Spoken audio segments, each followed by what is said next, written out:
অনেকে আশঙ্কা করছেন এটা গৃহযুদ্ধের বিপদের মুখে আপনারা ঠেলে দিতে পারেন। অনেক সময় চরম বুদ্ধিমান মানুষরা নির্বুদ্ধিতার যে পরিচয় দেয়, জাতীয় ঐক্যমত্য কমিশন এবার সেই পরিচয়টা এবার তারা দিয়েছে। এবং বুদ্ধিমান মানুষরা যখন নির্বুদ্ধিতার পরিচয় দেয় তখন এই দুঃখ রাখার কোনো জায়গা থাকে না। এবং যাদেরকে আমরা প্রায় মাথায় তুলে যাদেরকে আমরা রাখতে চেয়েছিলাম তাদেরকে এখন আখ্যায়িত করা, তারা এখন বিশ্বাসঘাতক হিসাবে, প্রতারক হিসাবে তাদেরকে এখন আখ্যায়িত করা হচ্ছে। এর চেয়ে কষ্টকর, এর চেয়ে দুঃখের, লজ্জা, বিব্রতকর আর কিছু হতে পারে না। 17 তারিখে আমরা সবাই, আপনারা, আমরা এখানে যারা এই মঞ্চে বসে আছেন সবাই আমরা জুলাই সনদে আমরা স্বাক্ষর করেছি। দুর্ভাগ্যজনক যে আপনারা আধুনিক গণতান্ত্রিক সমাজ কিভাবে চলে, রাজনৈতিক সমাজ কিভাবে চলে, বোঝাপড়ার ভিত্তিতে, সমঝোতার ভিত্তিতে, রাজনৈতিক বোঝাপড়া, সামাজিক চুক্তি, তার ভিত্তিতে চলে। ঐক্যমত্য কমিশনে আমাদের যে চুক্তি, বোঝাপড়া, দুর্ভাগ্যজনকভাবে ঐক্যমত্য কমিশন তারা সেই পথে তারা হাঁটতে পারেননি। তারা নিরভঙ্গ করেছেন, আমাদের বিশ্বাস ভঙ্গ, তারা আমাদের বিশ্বাস ভঙ্গ করেছেন, যেটাকে অনেকে প্রতারণা হিসেবে আখ্যায়িত করেছেন। আপনারা কি একটা সহিংসতাকে ডেকে আনছেন? রাজনৈতিক দুর্যোগকে আপনারা কি উস্কিয়ে দিচ্ছেন?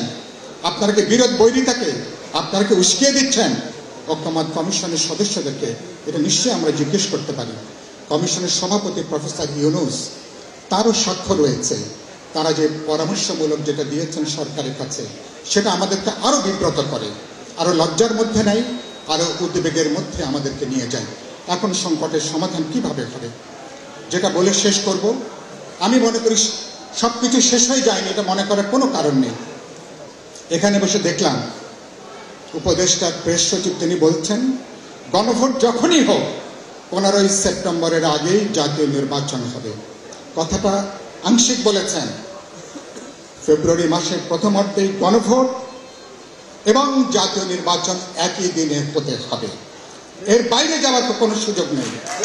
কারণ আমরা ঐক্যমত্য কমিশনের বিপুল অধিকাংশ দল আমরা বলেছি জাতীয় নির্বাচনের দিনই গণভোট অনুষ্ঠানের জন্য। সুতরাং সরকার, এবং এটা তিনি বলেছেন তারা যেটা সবচেয়ে উপযুক্ত, প্রধান উপদেষ্টা সেটাই সিদ্ধান্ত নেবেন। অধিকাংশ রাজনৈতিক দল, জনগণের যে চিন্তা মতামত, তারা একইভাবে তারা চিন্তা করে। আমি আশা করি এটা সরকারের জন্য বড় একটা কঠিন একটা সিদ্ধান্ত, কিন্তু খুব গুরুত্বপূর্ণ সিদ্ধান্ত। আপনারা বিশেষ কোনো দল, বিশেষ কোনো মতাদর্শের প্রতি আপনাদের পক্ষপাত থাকার কারণ নেই, বিশেষ কোনো দিকে ঝুঁকে পড়ার কোনো কারণ নেই। সুতরাং আপনারা দেশের মানুষের সাধারণ যে প্রত্যাশা, রাজনৈতিক দলগুলো যে প্রত্যাশা, তার উপরে আপনারা দাঁড়াবেন এবং মেহেরবানি করে আপনি সংবিধান সংক্রান্ত কোনো আদেশ জারি করা থেকে আপনারা বিরত থাকবেন, এই অনুরোধটা করতে চাই। তাহলে একটা ভয়ানক বিপজ্জনক নজির আপনারা তৈরি করবেন, যেটা আপনাদের এখতিয়ারের বাইরে, ম্যান্ডেটের বাইরে, আপনাদের ক্ষমতার বাইরে। কারণ ভবিষ্যতে এই উদাহরণ দেখিয়ে এরপরে যে কোনো ফ্যাসিবাদ, যে কোনো কর্তৃত্ববাদী শাসন দেখা যাবে যে সংবিধান পরিবর্তনের জন্য এরকম নির্বাহী আদেশ দিয়ে তারা এরকম একটা দুর্যোগের দিকে ভবিষ্যতের সরকার দেশকে তারা নিয়ে যেতে পারে। আশা করি এটা আপনারা বন্ধ করবেন। শেষ বাক্য যেটা বলতে চাই, আমরা একটা কঠিন সময়ে সরকার এখন, আমি আশা করি প্রজ্ঞা, দূরদর্শিতা, বুদ্ধিমত্তার সাথে সরকার সিদ্ধান্ত গ্রহণ করবেন। এখনকার একটা ভুল সিদ্ধান্ত দেশ এবং দেশের গণতান্ত্রিক ভবিষ্যতে বিরাট বিপর্যয়ের দিকে নিয়ে যেতে পারে।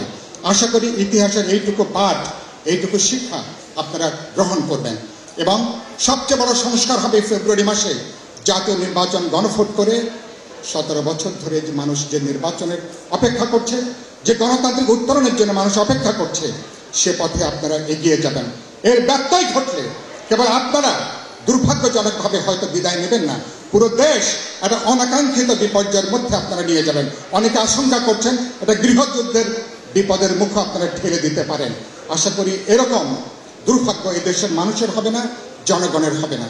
আমি আশা করি সরকার বিচার বিবেচনা করে ঠান্ডা মাথায়, পরিস্থিতি উত্তেজনাপূর্ণ, কিন্তু আপনারা সিদ্ধান্ত গ্রহণ করবেন ঠান্ডা মাথায়, বিবেচনার মধ্য দিয়ে।